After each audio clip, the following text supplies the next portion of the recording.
Awesome. What's up, guys? Welcome to the Redonkulous podcast, where when life gets tough, we get redonkulous. Thank you so much for tuning in today. This is episode 9, and hanging out today is Jeff, James, and Annie.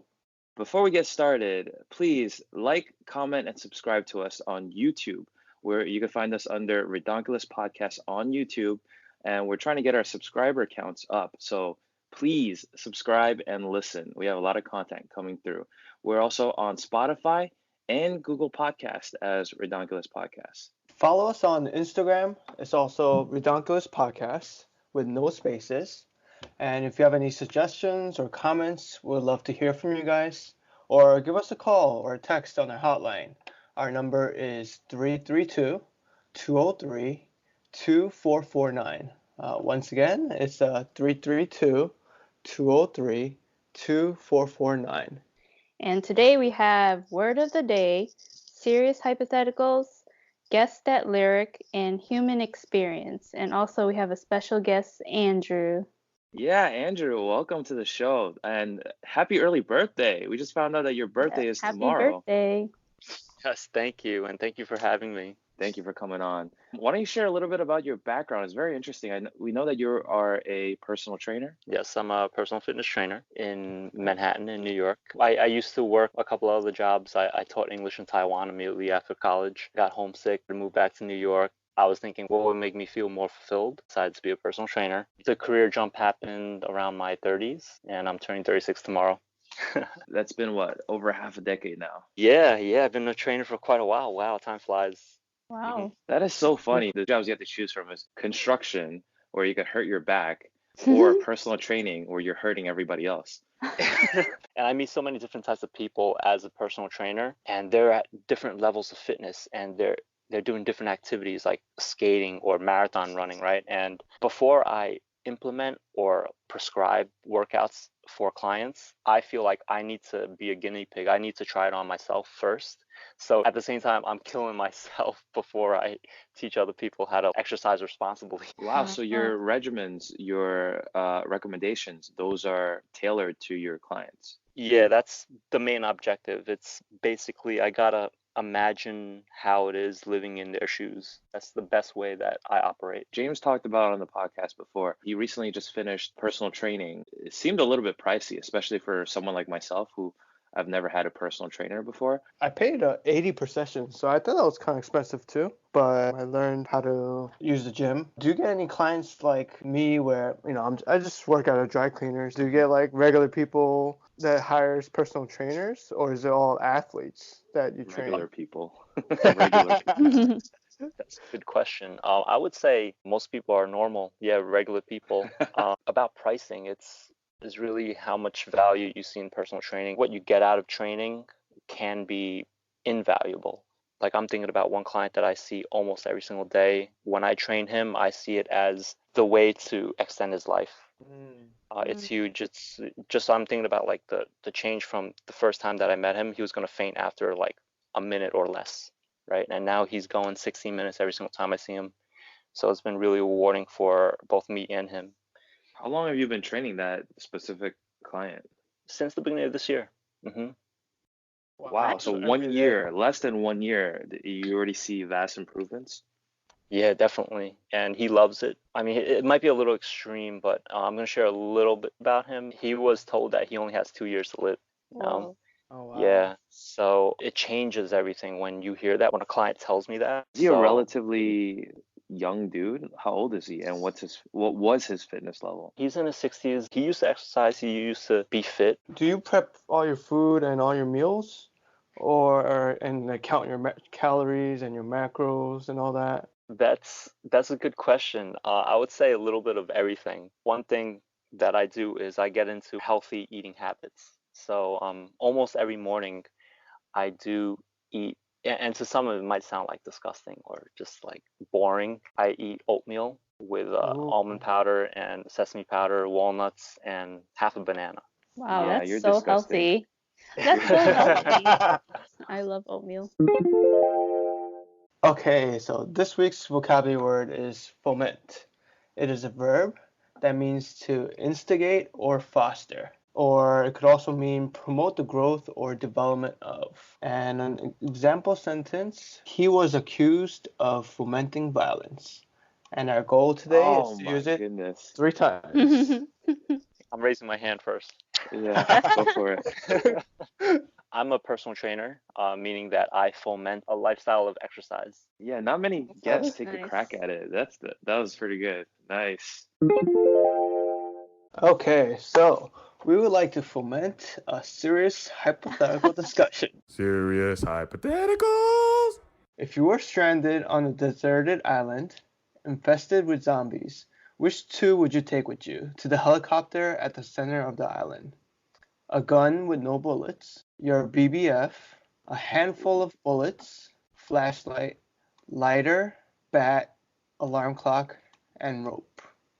Wait, what's a BBF. BBF? What does are you mean BFF, like best friend for life? Uh, I think it's a butt buddy forever or something like that.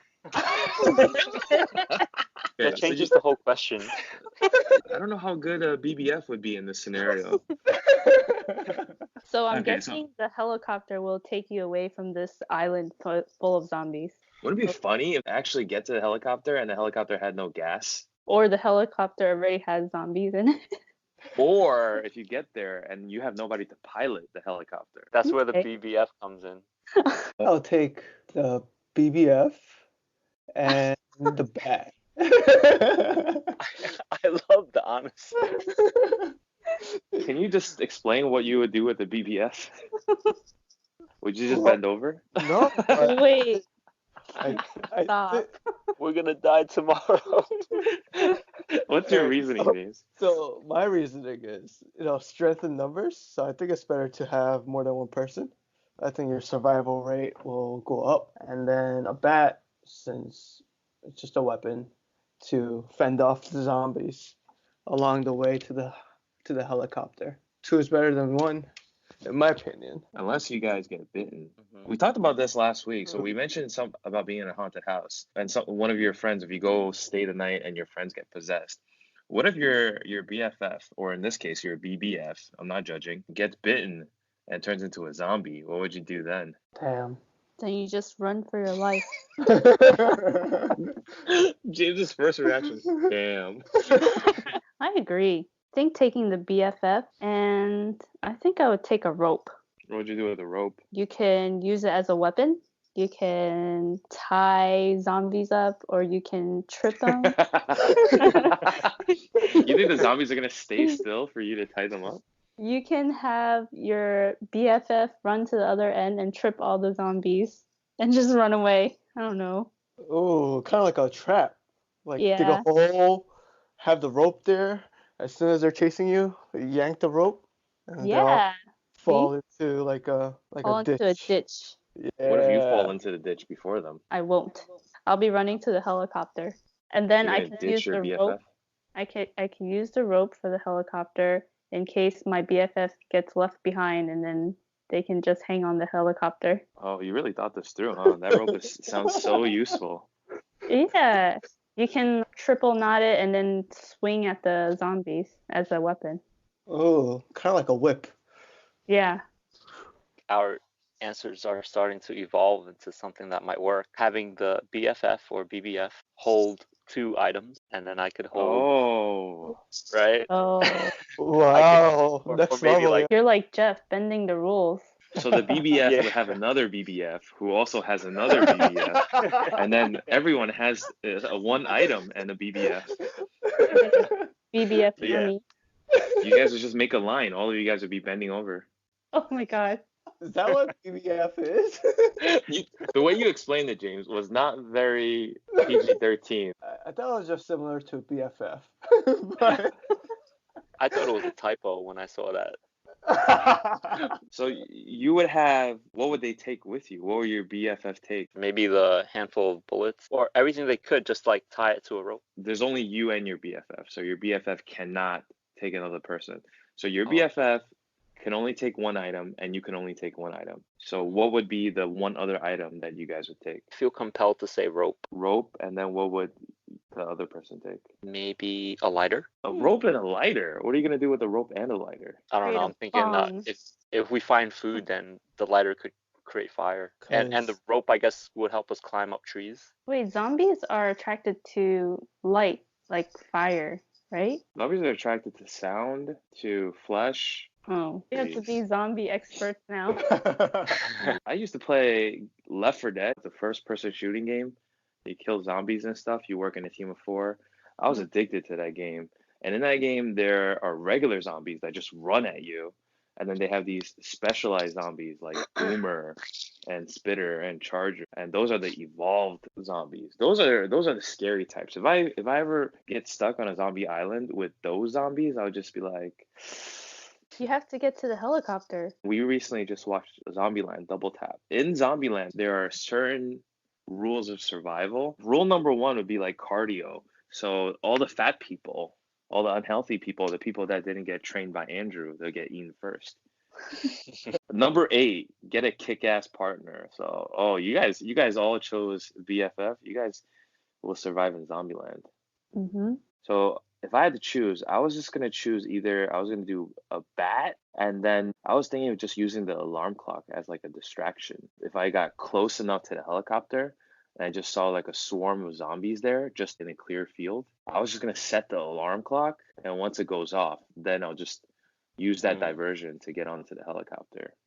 Oh wow, that's a good idea. Good idea. Foment the zombies using the alarm clock. Yep. Is that how you use the word? Nope. Let's say there are other survivors. They might even just hunt you down to get whatever you have. That would be scary. That's betrayal of humanity. When you're on a zombie island and then it really is a zombie apocalypse, the scariest things are not zombies. Once you come across a good amount and you fought off a couple, the scariest thing is actually humans. Yeah. Just thinking about the show The Walking Dead. Yep. A lot of the antagonists, all the villains, they're not a scary buff zombie that's unkillable. It's humans, man. Humans fighting over territories, humans fighting over resources. That's the truly scary part. Man, I watched that movie where they just have a bunch of Japanese high schoolers and then they get onto this island and then they just start killing each other. That was such a gory movie, man. I don't even know if I enjoyed it, but I had to finish watching it. How did you end up watching that movie? Oh, I was hanging out with my friend and he's just like, you have to watch this movie. And I go, okay. That was easy. A lot of times I just tell them as a guideline to get really angry, get freaking pissed off, and then push. It's clobbering time. Where did you get that from? That's from Fantastic Four. You never read a comic book before? Fantastic Four, they just have catchphrases. The thing is the orange blob looking guy, and he just comes on, and every time he goes into the fight, he's like, it's clobbering time. Yeah, or in Andrew's case, just o'clock. That's right. They play this song at the gym by TLC. I'm gonna make an awful attempt at singing a part of it. It's like never gonna get it, never gonna get it, never gonna get it, never gonna get it, never. Right? You guys know that song, right? Yeah. No, can you keep going? Yeah. No, I don't. Keep going. Well, what happened with me is that I was attempting to do a muscle up, and Ooh. I kept doing it until finally I did a muscle up. Oh wow, nice. Yeah, it's What's a a type of muscle up? exercise. Yeah, what is a muscle up? A muscle up is where you do a pull up, and immediately after the pull up, you get above the bar, and then you dip up. You yourself pull up into the dip. Yeah, you The pull up push-up. and then bring your body to do a dip over a bar. Is it bad if I can't do a pull up? It is very, very bad. Oh man. No, Really? I'm Yeah. kidding. You Some need people you live need to long get lives swole. without doing pull-ups. It's a great feeling to be able to do a pull-up. Yeah. It's hard. Everything's hard in the beginning. Yeah, so I was actually working towards that. I think after my sessions ended, I started researching how to do a sorry, what was it called again? Muscle up. Muscle up. And I was doing kind of like a negative version of a pull-up, Australian pull-ups, Mhm. trying to work my way towards that. Do you have any tips on how to get from, doing 5 pull-ups to do a muscle up? Doing Mhm. different variations of pull-ups, including Australian pull-ups. One thing is I would try to increase the number of pull-ups that you could do now. There seems to be a handful of requirements before being able to do a muscle up. Part of a muscle up is also the dip. That's like the ending. And when I first got the muscle up, I was hyped up. It was at a park. I kept attempting it and I couldn't do it, and I was just getting myself excited. Nice. Bar, yeah, because that's You're where the getting bars are. hyped. Actually, some guy at the park, he said to me something that helped me complete it. And that actually, that's also a reflection of the value of personal training, because if he didn't say what he said to me, I probably wouldn't have done the muscle up. He said, once you get up there, why don't you try pausing for a bit and then push up over the bar, because he saw that I was able to pull myself up high enough. I just needed to pause and allow myself to transition from a pull up to the dip, right? In my head, I picture you as Goku, and then he's like Krillin, instigating, he's fomenting this environment where you can go Super Saiyan. When you go like Yeah, from that pull up, you're just like, like the first 10 minutes of the episode. And then once you get to the middle, it's just like, next time on Dragon Ball Z. And then once you turn Super Saiyan, it's that next 10 minutes where you just go, and then you got there. And then your hair turns blonde for whatever reason. exactly. God. Come on. It's easy to foment things with multiple people, at least 2 people. I like how you said they're just gonna be like, for the longest time. That's how Dragon Ball Z is. Where do you get your workout routines? So my trainer used to provide me with like workout routines, but now I'm on my own. What's a good place to start? Oh, so you don't have a trainer anymore. No, I can't afford that. It's too expensive. Out of my budget. It's your budget. Now, to answer that question on where do I come up with my programs, the academy that I'm certified with, National Academy of Sports Medicine, they have a guideline on how to create programs for people after assessing them. And my experience is actually, learning from various other people. I'm constantly learning. The guidelines as I understood them, sometimes they don't exactly fit into for other people and their goals. I'm thinking about a client who runs the New York City Marathon, and they have a general guideline on how to prepare for it. But with him, he also had other fitness goals. So you kind of got to compromise. And we didn't focus too much on his running, but he was able to accomplish that no problem. And more importantly, with no injuries and pain, right? Because that's like the worst case scenario. But yeah, he exceeded my expectations. Like he couldn't do pull-ups, especially weighted pull-ups. Right, he struggled on them. Yeah, after like a year plus, year and a half, like he was doing weighted pull-ups and dips. He got very strong. What would you do in the reverse scenario then? What if someone underperforms, or you create a program for them and then it actually is too hard? Do you just scale it down? Yeah, you guys scale it down. So basically, it's either you work on progressions or you just regress it. So you got to modify it. So with a pull-up, for example, a lot of people want to do it, and eventually a pull-up is lifting your entire body and bringing your feet off the floor or ground, right? But some people, they don't have that. So you need to create leverage, right? Leverage the legs or leverage weights to help assist with your body weight. Yeah, I'm happy that I can do one pull-up. And when I mean one pull-up, I mean one single pull-up. Okay, I don't feel so bad. Yeah, I say this a lot. Like, we're not born knowing how to do pull-ups, so yeah, there's always a place to start. What if I can't do a push-up? Is that bad? Again, not everybody's born knowing how to being able to do push-ups. Today's lyric is from the song Such Great Heights by the Postal Service. They will see us waving from such great heights. Come down now, they'll say. but everything looks perfect from far away. Come down now, but we'll stay. Picture how that sounds when you say it. You might just have to sing it. Are you serious? They will see us waving from such great heights. Come down now, they'll say. But everything looks perfect from far away. Come down now, but we'll stay. Oh, I know this song. They will see us waving from such great heights, come down now. So just that line, it makes me think of the saying, the grass is always greener on the other side. Kind of like a couple of episodes ago when you talked about social media and Facebook, where on social media and Facebook, you don't get the complete picture. You only see the highlights, you only see everyone having a good time, but that's not a representation of real life. So it's about a couple, and they think they're meant for each other. They're two pieces of a puzzle, and they match perfectly. And one of them, they're famous and they're constantly on the road. And the song is meant to bring her back to their lives together. And when she hears it on the radio, then she'll think of them together.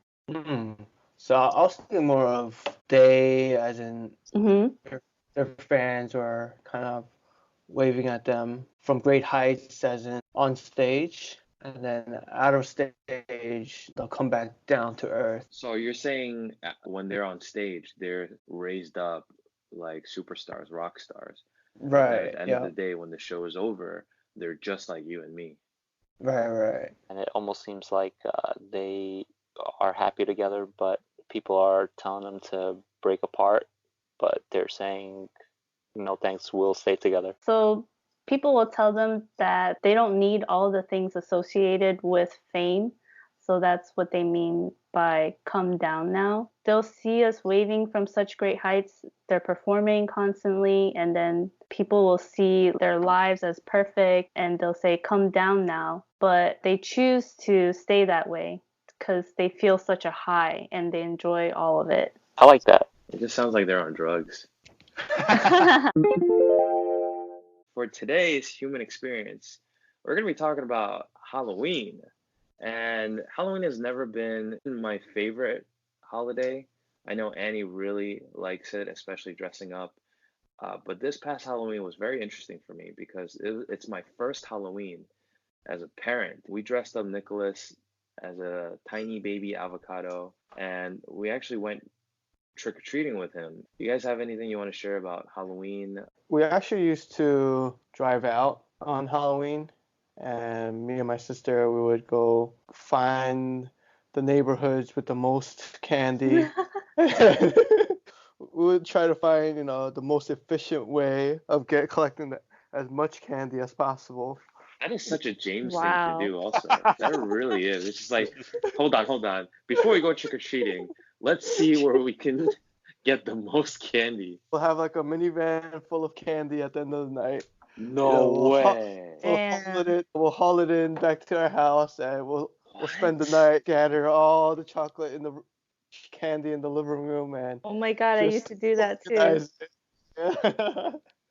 Yeah, so and then we'll just eat candy for the next 2 weeks. Yeah, that's how I spent my Halloween. Your 2 parents are weeks? so badass. Yeah, 2 weeks. Wow. You mean you finish all the candy in 2 weeks? Yeah, most of it. Yeah. Oh my God, damn. Don't you know that's the whole reason James got a personal trainer? You think he wanted to pay $80 a session?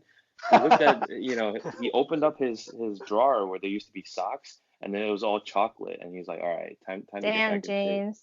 That's crazy. Your parents are so badass.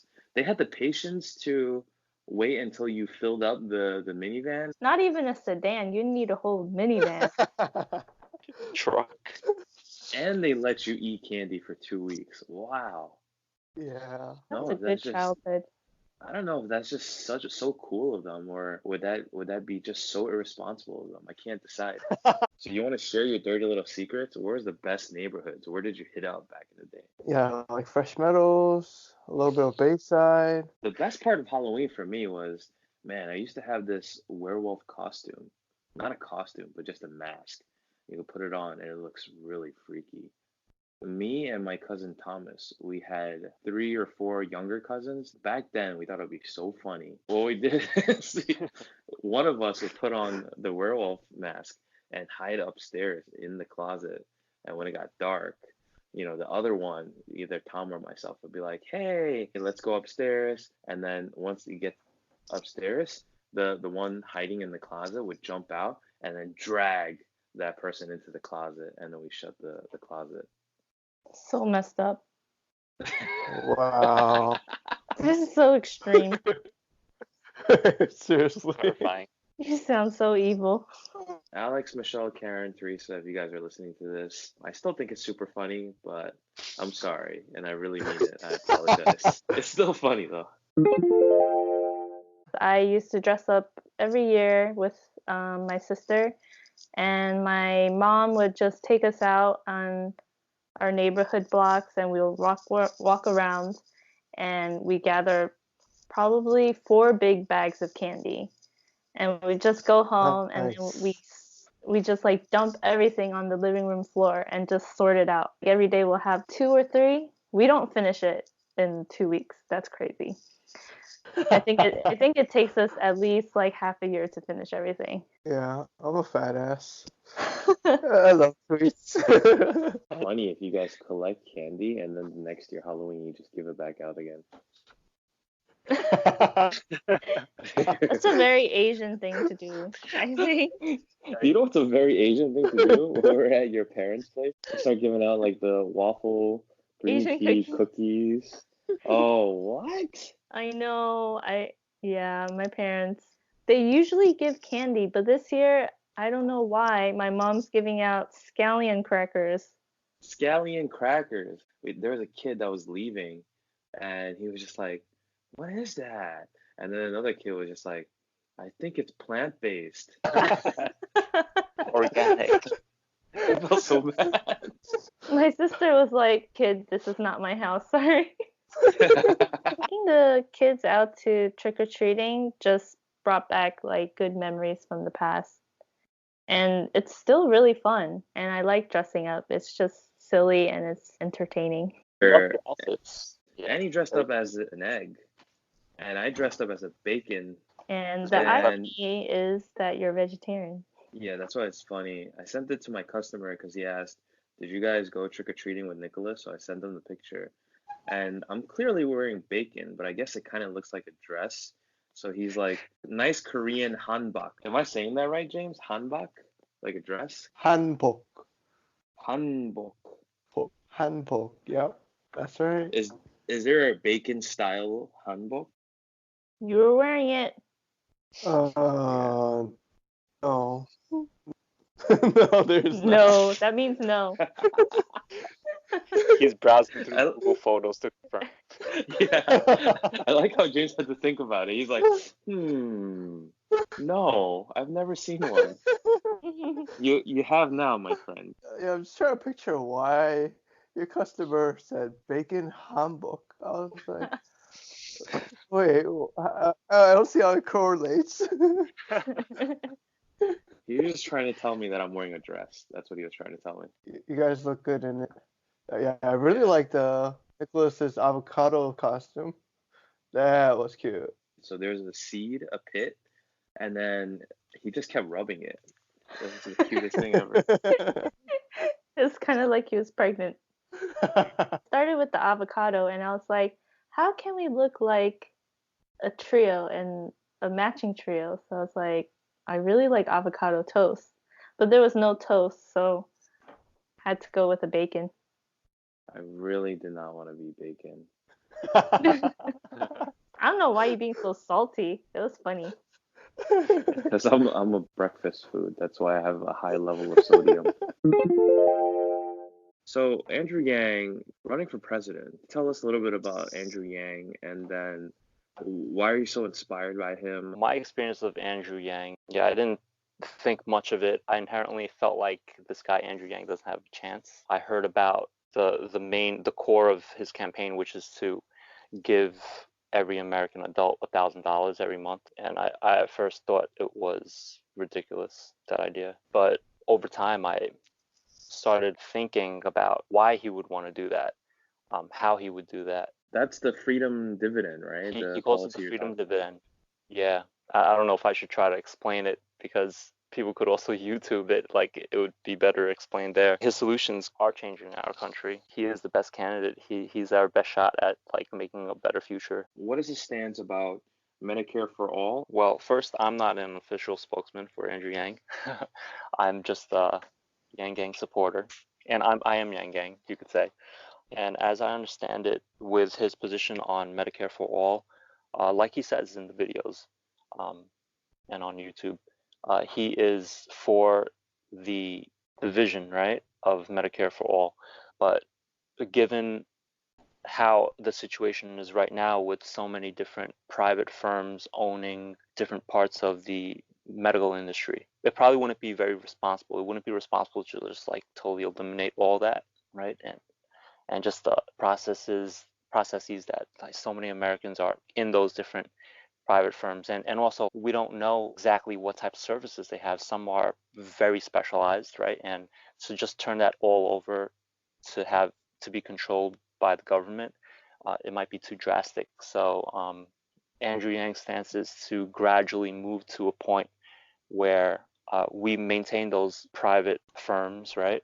Because this is a capitalist society, which means people should have the right to have businesses. We should start transitioning to a place where everyone has the ability to be able to seek and receive care if and when they need it. It's just the United States that health insurance is extremely expensive. I don't know how people afford it. Yeah. I mean, like, even for, like, EpiPen, like, EpiPen is used for allergic reactions. I believe US, it costs the most compared to other countries. I mean, it's the same product, whether it's in US or whether it's in another country, but somehow more expensive here than other countries. I don't really know too much about it, but why would it cost more here compared to other countries? Yeah. Problem with the system whereas especially in the real estate industry, the medical industry, and the education, right? Like how expensive college is, that they get to ramp up these prices on people. Yeah. Yeah, it has a lot to do with government. Government trying to give something for nothing, and it takes out the competitive edge being a business. College is a business in a way. Colleges, they don't have to compete with other colleges anymore to get people to come, and they can charge an exorbitant amount and people will still pay it. The fact that you guys are bringing this up, it scares me because Annie and I are looking into a 529 plan for Nicholas, which is a college plan for your kids. And I recently saw this thing on social media. There's a person who posted this on Twitter. She said her student loans was like $35,000, and she's been paying for X amount of years, and then she already made payments of about 20 something thousand dollars, and then up until today, after paying $20,000, her total owed is still $30,000. Oh wow. Him being a business owner and entrepreneur, creating jobs all over the nation, and then seeing the problems and the risks, the obstacles, right, to maintain like a higher number of jobs. All of that is in theory, right? Like we don't know if we actually do implement that or how long it will take. Let's say it works. I'm not trying to be skeptical. Well, I am being skeptical right now. How do we know that we can implement that? And how do we know that we could implement it in a short amount of time? Because everyone wants change, but then if I'm telling you like, hey, a term is only 4 years, and you're telling me it's going to take 15 years to implement. Andrew Yang, he gets this question often, and in his first 100 days of his presidency, that's what he would be pushing for. And he explains like how it would pass the Senate and the House. Thank you very much for joining us, Andrew. Thank you so much for coming on. Sure, thank you. It feels a little weird that it went so political, but yeah, thank you for having me. You guys are amazing. If you have any suggestions or comments, We would love to hear from you guys. Give us a call or text on our hotline. The number is 332-203-2449. It's 332-203-2449. All right, guys, let's sign off. From us here on the Redonkulous team to you guys, thank you so much for listening. Please hit the like and subscribe button.